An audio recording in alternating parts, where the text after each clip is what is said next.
प्यारे साथ संगत जी, बड़े प्रेम से कहना धन्यकार जी। प्यारे साथ संगत जी, जैसा कि आप सबने देखा ही होगा, आज का विषय है कि परमात्मा की खोज। तो प्यारे साथ संगत जी, मनुष्य परमात्मा की वास्तविकता को जाने समझे बिना ही ढूंढने के चक्कर में पड़ जाता है और वो उसको खोजने लगता है और कहाँ कहाँ भटकता है, कुछ कहा नहीं जा सकता। जिंदगी भर खोजते ढूंढते तलाश करते वह थक जाता है, किंतु उन्हें परमात्मा नहीं मिलता। निराशा ही हाथ लगती है, क्योंकि खोजा ढूंढा उस वस्तु को जाता है जो खो गया हो। जो वस्तु खोया हुआ है उसको हम ढूंढते हैं, तलाशते हैं और उसको पाने का प्रयास करते हैं, परंतु जो वस्तु कहीं खोई ही ना हो, फिर उसको किस प्रकार से ढूंढें। जैसे कि वो एक एग्जाम्पल अक्सर संत महात्मा देते हैं कि मृग जो अपनी कस्तूरी को खोजने के लिए वह पूरे जंगल में भागता है, वह स्वयं ही खोजते खोजते कभी कभी मृग शरीर को भी त्याग देता है, परंतु उस मृग को बताने की जरूरत है कि वो जिस कस्तूरी को ढूंढ रहा है, जिसको वो इतने दौड़ लगा रहा है इधर उधर, जिस कस्तूरी के चक्कर में, वो कस्तूरी कहीं और है ही नहीं। वह कस्तूरी तो उसके पास ही है, परंतु वो पूरे वन में टहल रहा है, घूम रहा है, उसको ढूंढ रहा है। तो उस मृग को बस जानकारी चाहिए, ज्ञान की आवश्यकता है। अगर उसको ज्ञान मिल गया तो वो जान जाएगा कि वो कस्तूरी कहाँ है, जिसके लिए वो भाग रहा था, जिसके लिए वो जंगलों जंगलों में दौड़ रहा था, समय बिता रहा था। वह कस्तूरी तो उसके पास ही थी, परंतु उसको उसकी जानकारी नहीं थी, जिसके कारण वह भाग रहा है, दौड़ रहा है और वह उसको मिल नहीं रहा है, क्योंकि उसको उस चीज़ की जानकारी नहीं है।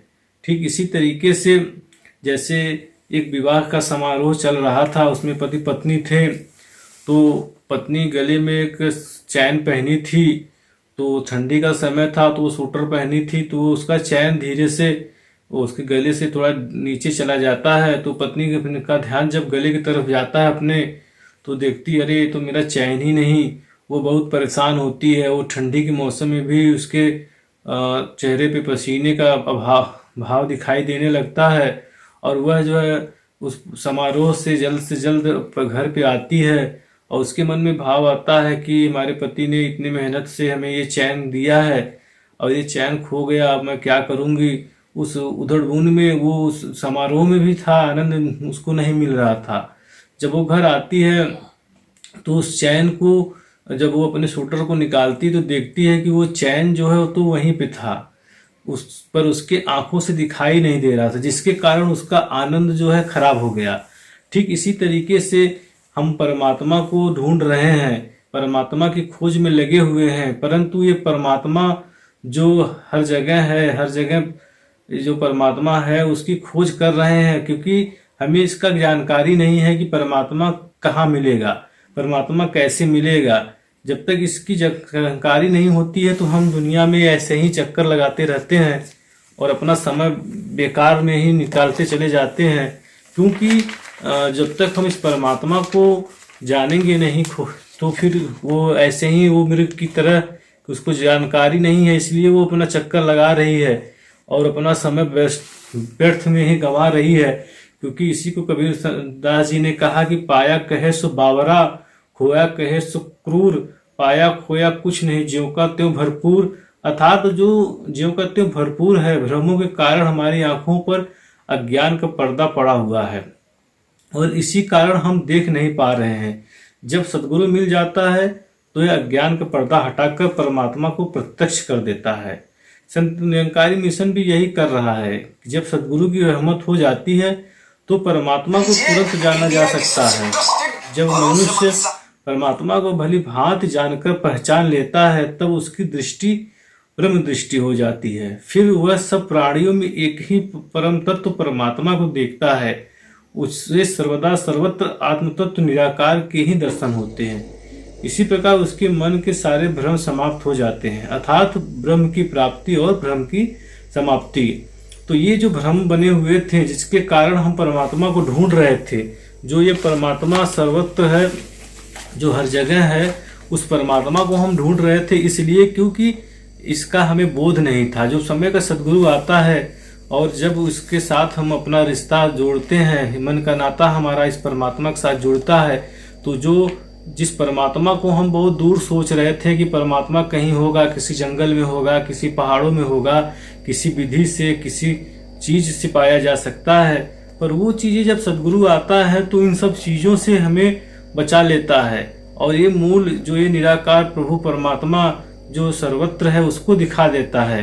ठीक जैसे कि कबीरदास जी ने कहा है ना कि पानी ही तो हिम हुआ, हिम ही गया बिलाए, जो कुछ सा सोई हुआ अब कुछ कहा न जाए। ये जो बीच का भ्रम कि पानी जो बर्फ बन रहा है फिर पानी, तो ये जो बीच का जो दायरा जो हमारे मनों में कि परमात्मा कहाँ है, किस प्रकार है, जब सदगुरु आता है तो इसी दायरे को खत्म कर देता है और इस मूल तत्व को बताता है कि भाई ये जो जल है यही बर्फ का रूप भी बनता है, यही गैस का रूप भी बनता है। वास्तव में जल के ही 3 रूप हैं, परंतु वास्तविकता में जल ही है। ठीक उसी प्रकार से जैसे एक सोने की बनी हुई चीजें होती हैं, जैसे अंगूठी हो गई और बाली हो गई, अनेक प्रकार की सोने से बनी हुई वस्तुएं तो अलग अलग दिखाई देती हैं, वो अलग अलग भाषित भी हो रही हैं, परंतु उसके मूल में जाके देखेंगे तो सोना ही है। ठीक इसी प्रकार से संसार पूरा जो है, जो कुछ भी दिखाई दे रहा है, ये परमात्मा का ही एक रूप है, क्योंकि हम लोग पढ़ते भी हैं 13 रूप है संसार, ये सारा संसार ही परमात्मा का रूप है। मात्र अज्ञानता के कारण हमें ये परमात्मा दिखाई नहीं देता, जिसके कारण हमारा रिश्ता परमात्मा के साथ बन नहीं पाता। ठीक उस प्रकार से जैसे एक तालाब हो और उसके ऊपर वो काई का लेप हो, तो उस लेप को हटाने के लिए कैसा संगत जी उसमें हम कंकड़ मारते तो काई हट जाता है, तो वो काई हटने से फिर उस जल का ज्ञान हो जाता है। ठीक इसी प्रकार से जब हमें ज्ञान होता है तो हम परमात्मा को प्राप्त कर लेते हैं। तो प्यारे साथ संगत जी, अगर ये वीडियो आपको अच्छा लग रहा है तो इस वीडियो को लाइक, कमेंट, सब्सक्राइब जरूर करें। प्यार से कहना, धन्य निरंकार जी।